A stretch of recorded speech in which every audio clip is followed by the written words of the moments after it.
So I thought I would be an MMA legend. I thought I'd be like some kind of like world champion, fighting in the UFC, being the face of the company, having millions of people buy my shirt. But reality kicked in, and now I work for a moving company. It's funny because when I was growing up, I used to watch this show called The Best of Both Worlds, where this guy would go out and like fight people, and it was always like a one-take wonder. He would fight these guys and they would always just be like whoopee bam bam bam done. And I remember thinking to myself, I want to do that. Like, that looks like so much fun.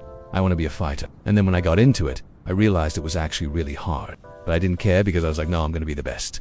I'm going to be a world champion. I'm going to be the face of the company. I'm going to have millions of people buy my shirt. And then reality kicked in, and now I work for a moving company. But it's okay because now I get to help people move, and that makes me happy.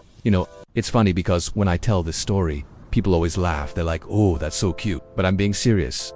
I really did think I was going to be an MMA legend. In fact, I remember the first time I got in trouble with the teacher. I was in Mr. Williams' class, and he was talking about World War II, and he was talking about how terrible it was and all the atrocities that happened and the horrible things that humans did to each other. And I was sitting there thinking to myself, what does this have to do with me? I'm not going to be fighting in World War II. I'm not going to be fighting in any war. I'm going to be an MMA fighter. And then reality hit me like a ton of bricks, and now I'm 35 years old, still fighting in small little MMA shows, trying to make a name for myself, working for a moving company during the day, training during the night, eating PB&J sandwiches because that's all I can afford.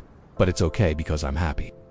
I'm happy doing this. I love what I do. I'm helping people move, and when I'm not helping people move, I'm helping people in the octagon. And maybe one day I'll be an MMA legend, or maybe I won't. But either way, I'm okay with it because I'm living my life on my terms. Thank you guys for watching, and I'll see you in the next video.